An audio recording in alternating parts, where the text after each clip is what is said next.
Welcome back to another episode of the Down to Business podcast. And for today, I sat down with Trey out of Dallas, Texas, and originally relocated from South Florida, actually. So that was actually a lot about what we talked about in the episode, from, just some of the things he had to endure with his transition and getting his clothing brand up and running, to even the importance of running your own race, not really comparing to other people in social media and things like that, really just doing you, but really gives us a deeper look as to why he started, what he's hoping to achieve, and what's to come. And we even made some manifestations on that. So very excited for y'all to tap in and enjoy that. So without further ado, enjoy episode 73, Dare to be Different.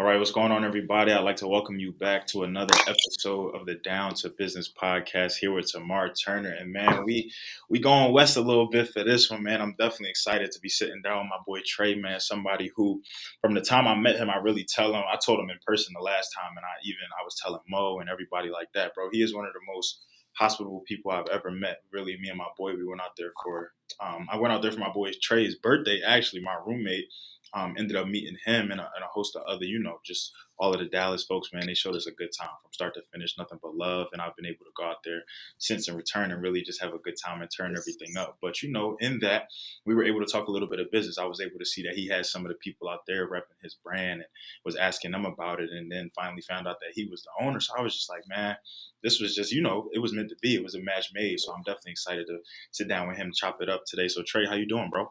I'm doing good. Good. So, for the people out there, I know we're going to have the Dallas and the Texas folks tapping. I know we even going to have the Florida folks tapping in because you got roots down here as well. And then for the people on my side who tapping in, or for the people who may be first timers, can you just tell us, one, a little bit about yourself, and then two, what brings you on the podcast today? From South Florida, born and raised Fort Myers, Florida. A lot of people don't really know that's South Florida. Went to school there, FGC, graduated in 2018 with a bachelor's in psychology. Stayed there for 2 years, got a full-time, salary job, saved up my money, and came over here to Dallas, Texas in January of this year. Since then, I've been doing my clothing brand full-time. I stepped out on faith, moved out here, and was like, you know what? I'm gonna see how I can do it with just my income from culture, and it's been doing pretty well so far. So that's pretty much it. I can't hear you.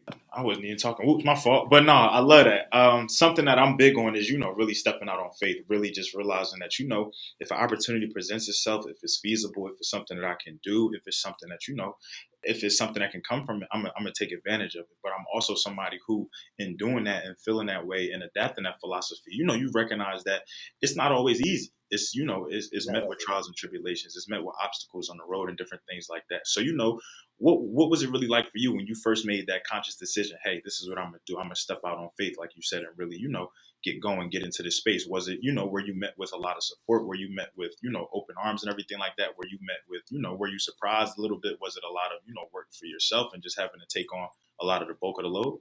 I think, thankfully, I've had a lot of support since I've started in 2018. A lot of like physical support, people like reposting on social media, people actually buying, or people just sending me positive words. So I've always had that. I think the biggest thing for me in making the conscious decision was like having faith. I've been someone who's always kind of like had control or wanted to have control of my destiny, just so I can feel the most comfortable. And in this situation of moving from Florida to Texas, and then from having a full-time salary state job to doing something on my own as an entrepreneur, the biggest thing that I've learned this year is having faith. So I think that would be the biggest lesson. But like I said, I've always had support, whether it be from family, from friends, from my peers at school. I've always had support, so that's always been a good thing for me.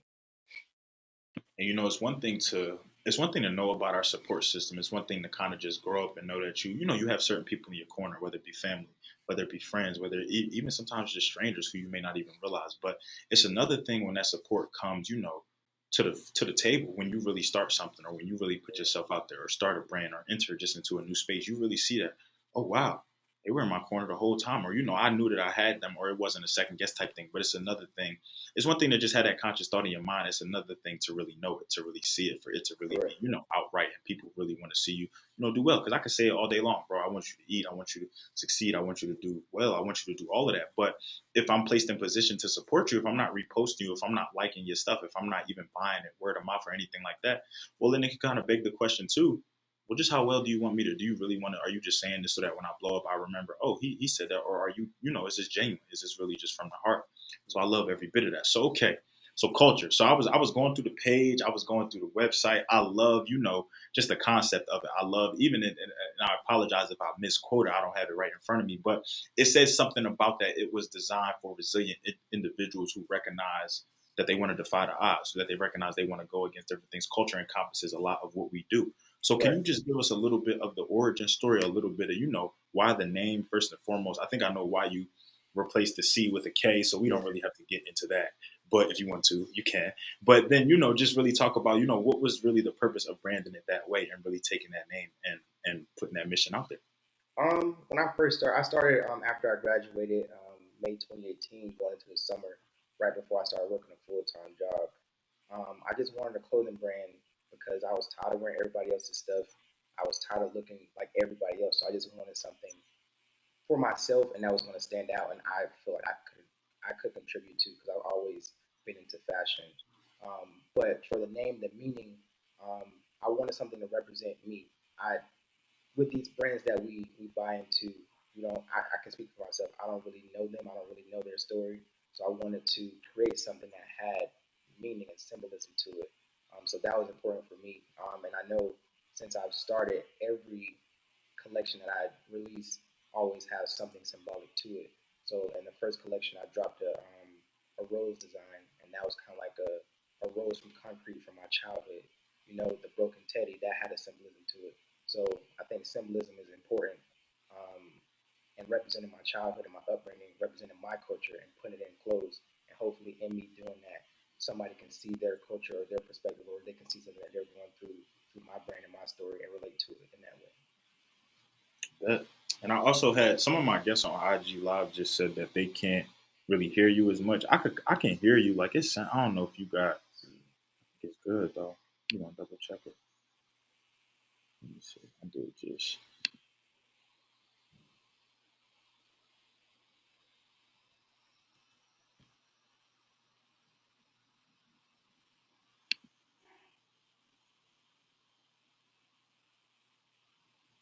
Everything's up on my end.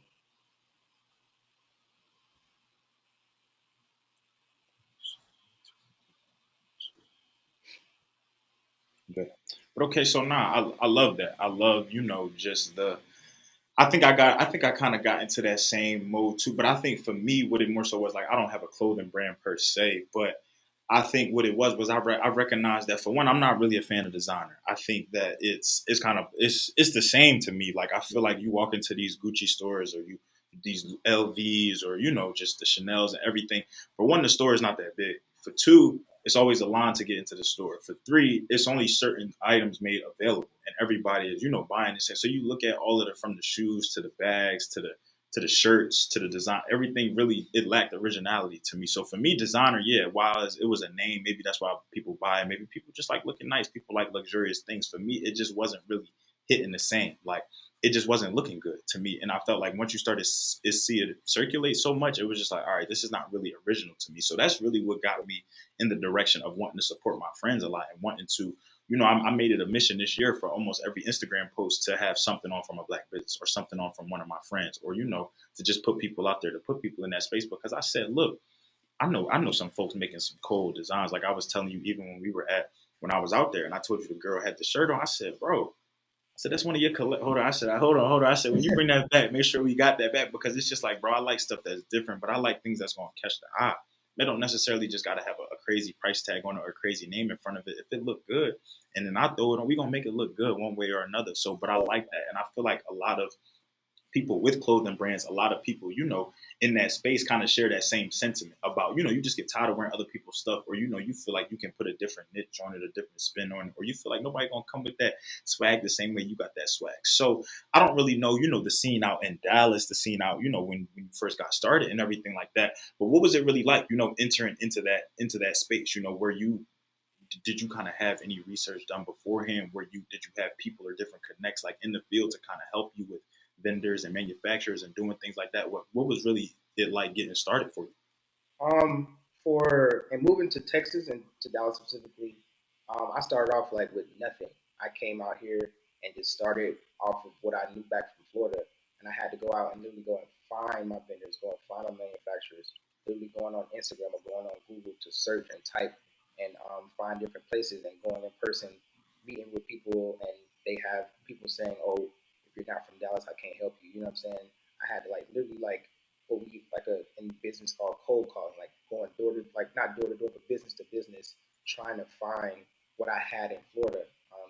Luckily now I'm 10 months in, I have found success, or 11 months in, I found success to where I have my stable manufacturers. I found a whole like little town that I can get everything I want from. But it was definitely rough when I first got here, and it was definitely like I said, I came out here with just everything I had from Florida, and that was it. So it was definitely tougher. And I know a thing about Dallas is they support their own. I Yeah, got help eventually, but today a lot of people were like, if you're not from Texas, you're not from Florida. I mean, if you're not from Texas, or you're not from Dallas specifically, I can't really. My hands are tied. And in a way, it was kind of frustrating, but also in a way, I had to respect it, because they want to help their own. They want to see them. They want to see their own come up. So I understood it. yeah. And I think that's kind of crazy too. It's like, whereas you had to kind of step back and enter a different perspective to understand it. It's also just like, man, like, if y'all really about that next man up mentality, or really about supporting your own, why can't what is you giving me a connection, or what is you putting me on, or putting me in the right? I'm not telling you to do all the work for me. I'm gonna put the Right. work in. I put the work in, to get here. But what is that really going to do for you? But it also just goes to show, just how the industry can get sometimes, how people Right. can be sometimes, how we can preach one thing to social media, or be this way like to people, but how artificial it can be when it's all said and done or behind Mm-hmm. closed doors. But it's a testament to you, bro, and your resiliency about how you didn't just let that first no, or that denial, or people kind of just looking the other way and things like that deter you from the clothing brand. Otherwise, we would have stopped this a long time ago. We probably wouldn't be sitting down today. But instead, I'm sure you let that drive you. I'm sure you said, okay, I can't get right here. I'm gonna get right regardless. I came out here with nothing, but I refuse to, continue with nothing and end with nothing when it's all said and done. So I love that a lot. So just in, thinking about the process, thinking about having to secure different things, thinking about having to get the support, thinking about even what you had back home in Florida before you even went out there. What would you say is one of the biggest eye-opening experiences that you've had to go through, whether it be in the beginning with opening the brand, whether it even be current day with just in the midst of the pandemic and everything that we have going on? What's something that you look back now, you take a step back, and you're just like, wow, that was really an experience for me, whether it be good or bad. But I made something out of Um, Let me see.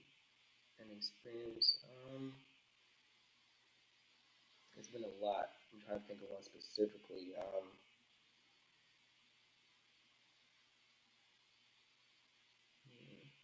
I would say, off the top of my head, I would say I know what was kind of surprising from the beginning. Not surprising, but like the abundance of it was the support. I would say that was something that was new to me. Like I said, and here I kind of got some pushback, but before I got here, I think I was kind of spoiled because I got nothing but support in Florida. So I think that was something that was like, okay, because when you start something, or when you're in the beginning of something, like you believe in yourself. The people you surround yourself with, they're automatically gonna believe in you because you're friends with them, you're family. But then when you actually do it and you get that support, and it's like, okay, I got 100 orders. Okay, I got 500 orders. Okay, I made $1,000 in an hour. It's like that was like surprising for me, like to see the community that I built, the people that I poured out to. They came and poured into me when I needed it. That was something that was meaningful and symbolic to me at the time. it. I love that. It's I think about that too. I think about when I first even got into when I was first approached with the whole idea of making gear for the podcast, and just I was just like, man, No, like I'll make a couple of shirts for me and the boys, but like I'm not about to, I'm not about to be wholesaling nothing or doing things like that. But then once I debuted the shirts and I saw how many people were just like, yo, that's hot, bro. I kind of like that. Or, but then too, with another thing that deterred me from it was just the process. The process to my first batch of shirts and getting it was painstaking, bro. I was having to contact people. I felt like I was being annoying. Money was sent, but the Yes. product wasn't here. I was trying to do this and be here and do this for because my birthday was coming up, so I was trying to make a nice post, and I had to. It was a lot. I had to meet the girl had to come meet me at the airport, and I was about to miss my flight, and I was just trying to grab a shirt. But like I said, money had already been sent. It was a lot of back and forth. So for me, I was just like, yo, if this is my taste into this, oh, you can count me out. I'm done with it. I'll take these 10 shirts. I'll move them however I move, give them to the family, we do whatever. But once I really realized, yo, people are rocking with this. Like people like this, but in a sense, I thought bigger. I thought like, well, this is a brand. This is a way to. I don't know what can come from it. So let me just try to launch a website. Let me try to get some things going. So had somebody put my website together. Another bad experience. Like I said, money was sent, but product and results weren't showing for the money bin. Because like I said, man, people talk all the big game and get the estimates and throw this and that at you. Okay, so payment is out of there, and then it's like, okay, they start moving like this on slow Yeah. motion. It's just like, bro, like the motion came, the money came fast though. You accepted it, everything, but why is that not? But then when you start to get when I got in my bag a little bit, let's just put it like that. Like then it was, oh, I'm kind of coming crazier now. It's, oh, you got all these other things to do and it's things like. So for me, it was just like, okay, look, at the end of the day, I'm a podcaster. I love what I do. I love just talking to people. I love that idea. I'm not really. I'm trying to get into this space just for something different. But the fact that it's happening like this is like, well, should I really be in it? So I took a step back and really realized, that's just how it may go sometimes. And I was talking to some of my other friends who own clothing brands, and they was just like, bro, welcome to the world. You just dealing with that, from your side, from just trying to get some shirts real quick. And we dealing with this almost on a daily. Every time we want to drop something new or every time we want to put something out. So it's just like really welcome to us. And I even spoke on one of my episodes back, like, yo, to anybody out there who sells anything, whether it be clothes, whether it be a service, a product, especially something that you got to do yourself. I said, I put my hands up or I take my hat off too. I said, that is one of the most frustrating things I've ever had to do in my life. And I said, the fact that this is what y'all do, this is how y'all make y'all living. I said, I'll never underestimate y'all, bro, but it's just crazy, how that can, just how certain experiences, how different things can change and shift our whole mindset. But to speak to your point more so about, yo, the orders coming through, the money coming through. Once I saw that, once I launched a website, I was just like, dad, like people doing this for my brand, what was so special about, like, I was just like, I was thinking it was family. I was thinking it was, then I see people tagging me, order 2 and 3 things at a time. Yo, when we gonna get some new products? When we gonna get some new colors? I'm just like, well, dang, I thought black and white was cool. Like I just thought, this was just something to start with. I ain't know that, but it makes you just appreciate the grind, the hustle, all of those experiences for me. Then it was just like, okay, I can take that on the chin, I can take that on the shoulder because it's just like at the end of the day, people rock on me. So what do I need to do? Find better resources, expand myself. Like you said, maybe the first couple of people didn't work for me, but I'm not going to stop there. I'm not going to let that, deter me from where I'm really supposed to be at. So I love that, bro. So and especially with you, just because you switch locations, that's hard, bro. When I came from Philly to Florida with basically nothing other than my roommate, that was hard, bro. It was just like, I'm in a totally different city right now. In the sense, I got to build a totally different rapport with totally different people with a totally different crowd. And then when I first got down here, I was working at Amazon delivering. So it's no customer interaction. It's none of that with me. It was just more so you dropping it and I'm going. So I'm not really meeting people. So I was doing that for almost a year. So it was just like I was still relying on North Carolina. I was still relying on New York where I got my master's. I was still relying on Philly. Once I finally really started exposing myself to Florida, so going out, just making myself social, wearing my brand more, not afraid to, slide in people's DMs or whatever, talk to people, not afraid to even approach people on the streets and stuff, things started to transform. So I'm sure you dealt with a lot of that just the same. So Yeah. I'm thinking about culture, and thinking about just the space for urban wear, for streetwear, for everything like that. If I'm if I'm somebody on the IG live or if I'm somebody just watching this interview for the first time, very interested in your brand. I love the way that it looks. I love some of the things that I saw. I even love the website. What I wouldn't even say what's a selling point, but for somebody who may know nothing about your street or urban wear brand, but loves, that idea, loves supporting black businesses, loves supporting black owned, and loves just that idea. How do you describe your brand? How do you, not in a sense, pitch it, but when somebody asks about culture and what you guys really doing, what's the basis of it? What are some of the things that come to your mind? What are some of the things that are being said to these people? I think what's important for me is that first of all, everything that I put out is high quality. I think that's very important. Just because like you can wear something once and it's gonna fade after the first wash. I don't. That's quality of everything that I put out is very important to me. So just tell people, or when I explain things to people, you're going to get the best quality that I feel like is on this earth because I'm not going to put nothing on my body and I don't, and somebody else have to put it on. I want to make sure that anything that I put out, I'm good with it. So quality is important. Another thing that's important is that it's a story. You know, like a lot of pieces. If you know me, if you pay attention to like my rollouts when I do releases, there's a story behind the brand. It's a story behind the pieces. It's a story behind the designs. I think that's very important because you're buying into the brand. You're buying into something. You can see yourself in what you have on your body. You know what I'm saying? You come from a certain background. You're whatever the case may be. You can see that in the brand, in the story. Um, and I think just the designs they look good. They look to me. I'm not going. I'm not going to say I'm the best fashion designer out there, but I have some. I have some very very nice pieces. So Yeah, he got some heat, y'all. I yeah, ain't look. I ain't just saying that because he on the podcast. Like I said, we was just in Dallas for Mo's birthday weekend of October 14th. Yo, we was at the Olympics. I seen the shirt. I had to stop everything I was doing, man. I almost dropped my cup. I said the shirt is cold. I said, and then I seen Culture at the bottom. I looked. I said, that's cold. I said, that man is cold, man. That's crazy. But no, I love that, bro. I love that idea just because you think about a lot of times some of these brands that we shop with, some of the things that we buy. Some of I'm somebody who that was one of my biggest complaints about brands and different things like that. It's like after one or two wears or me washing and drying or ironing it, don't even look like the same shirt that I bought. You know, you want something that's of that high quality and different because I don't mind paying the designer prices or I don't mind paying, just the high end prices, these Macy's, these whatever you want to call them, these stores. But it's just like I also want the quality to match the price tag. That's all I ask for. I don't want to just throw something on because it's a name or because my man make it. Because at the same time, if my man is not making good shirts or if my shirts wasn't cozy or comfortable, I would want people to tell me that. I wouldn't want to just be out here, just having people think I'm shorting them or I'm selling. I'm not really selling what I'm about. So I love that. But then I feel like the most important part is the story aspect of it. I love one of the brands that I think of, when it comes to just storytelling is one of my boys, Njax.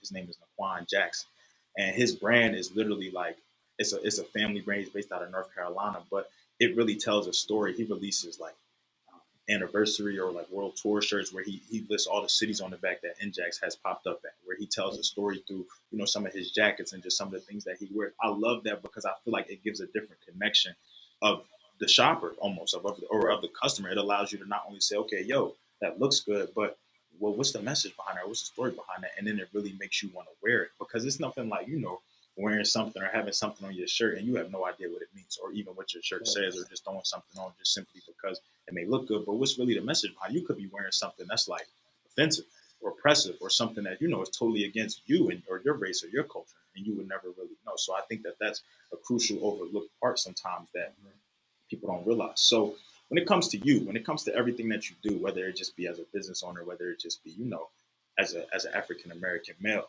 what do you feel like is something what do you feel like is something not many people know about you that you hope that in the years to come, whether it be through your brand, whether it be just through yourself, that you really hope to communicate to others? in terms of my brand or in terms of me as a person. Well, I mean, I guess we can speak brand. I guess I love, I just think that it can honestly, I'm not even gonna put a confine on it, bro. It can be you as a male, you in this space right now, you as you know where your brand is right now, but you know where you want it to be, maybe 5 to 10 years down the line right now. Or you maybe there are some misconceptions about your brand that you just want to clear up or some things like that. Anything, bro. I think for my brand, like I'm not limited to just one thing. I try to make I try to make things that can gear towards everyone. I don't want to be put in a box or just be limited to just one section. I'm I'm bigger than where I'm from. I think that's something that we go back to like symbolism. I came from a certain place. I was surrounded by certain things growing up, but my vision was bigger than what my surroundings were. And I think when I step away or 5 to 10 years from now, I want that to be the takeaway. Like my brand is bigger than where I came from. It's bigger than just just for this group. You know what I'm saying? It's for everybody. It's for the culture. You know, and the culture is not just one culture. It's multiple cultures. So I think I think that's an important takeaway for me in 5 to 10 years. It's bigger than me. Love that. Okay. And the main point that you hit was you said you're not limited to just one thing. Okay, so I didn't scroll through the website. I didn't scroll through the page. I didn't seen it in person. I didn't saw the quality, the fire designs. Can you just tell the people, for the people listening, for the people who want to tap in, what can they expect, when they visit the Culture website? What are some products that you have currently? And even if you want, you could tease. You got anything debuting? It's getting a little Yeah. cold. I know in Florida we chilling out here. I was able to get away with the sweater today, but it's getting a little chilly in some other parts of the world. So you got anything, coming that the people should look forward to as well? Yeah, I started off, and I think it's going to be a constant thing. Graphic tees. I started off with graphic tees, and I'm gonna always have them. So you're going to see majority graphic tees. I do right now have some hoodies. I know it's getting cold in certain parts, especially right now in Texas. So I do have hoodies. I do have dad hats, and I do have bathing suits, some shorts, some sweatshirts for guys. Um, I plan on releasing Black Friday. I plan on releasing the winter collection. I'm actually like in the works. I was working on that all day. The sweatpants, and I'm gonna do some a graphic tee, and I'm gonna do some trucker hats. So in the end of this month, you can look forward to the winter collection. That's All what's right coming now. out here.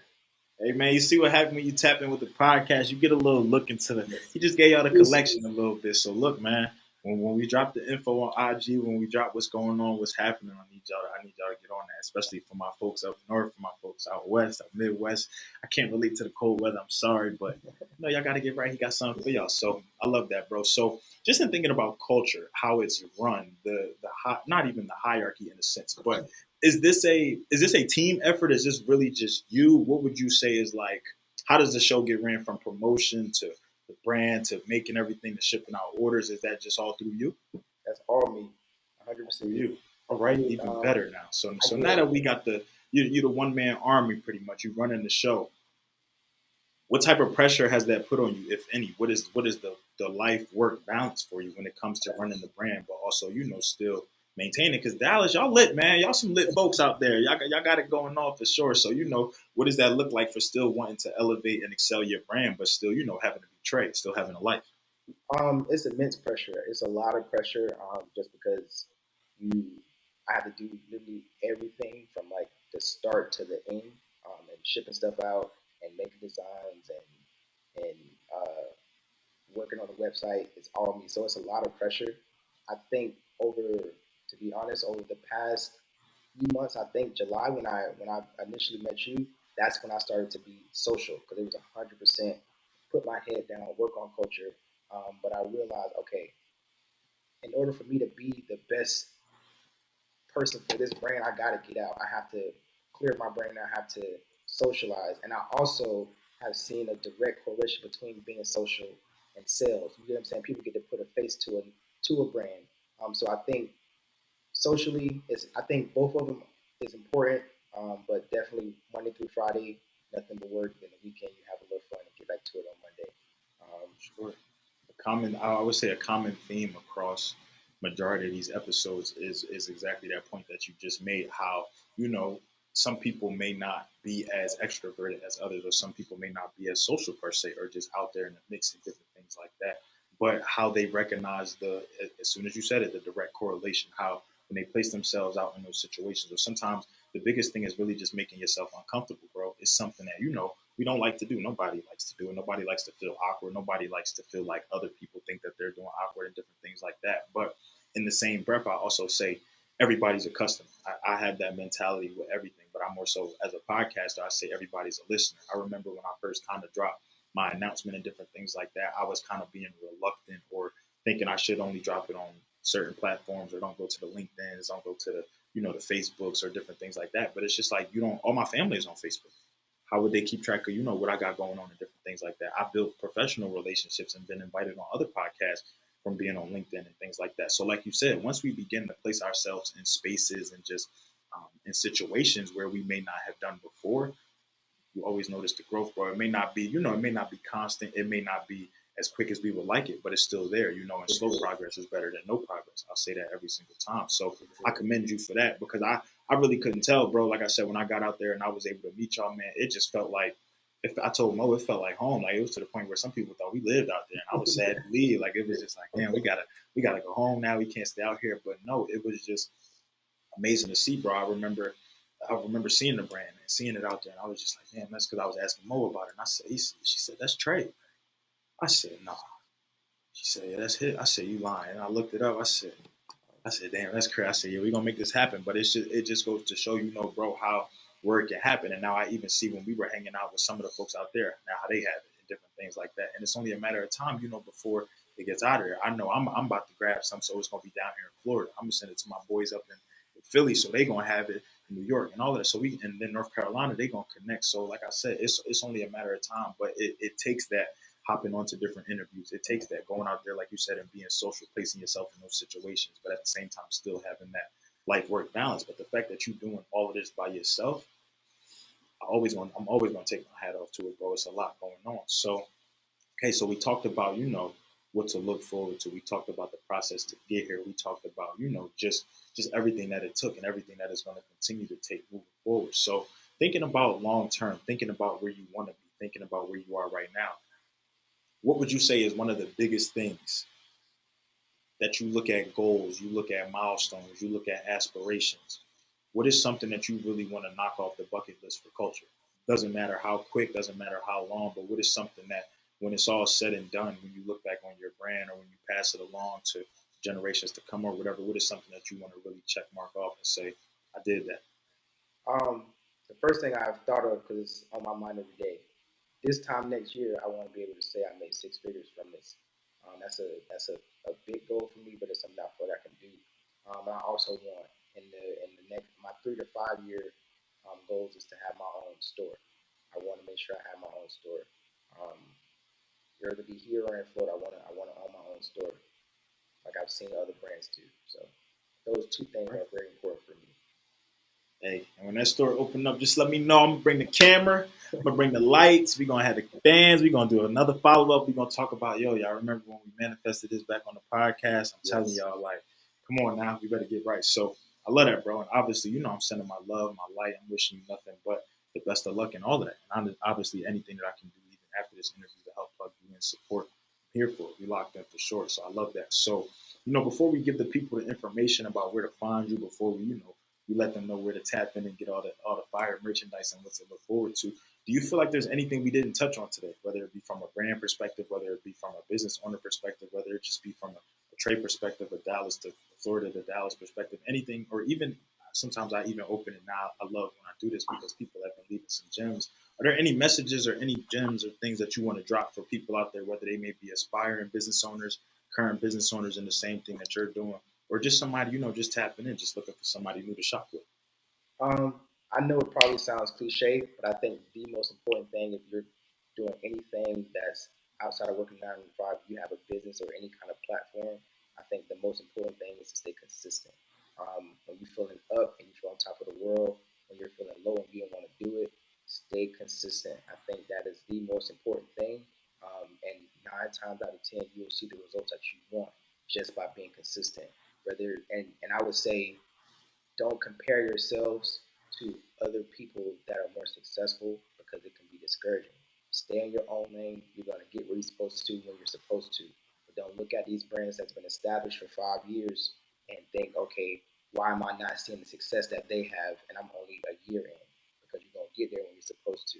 Keep your head down, be consistent in the good and the bad, and whatever your dreams, whatever your goals are, you're going to reach them 9 times out of 10. All right, now run your own race, man. Like you said, man, social media had you thinking you're not doing anything right in the world.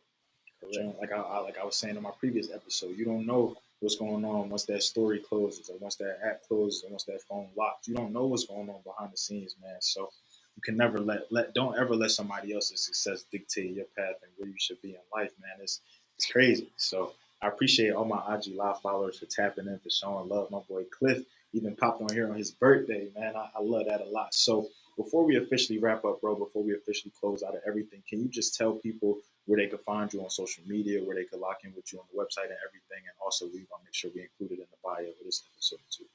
Yes. Culture.apparel is the Instagram. Shop Culture Apparel is the website. Culture_apparel is the Twitter. And on Facebook, it's Culture Space Apparel.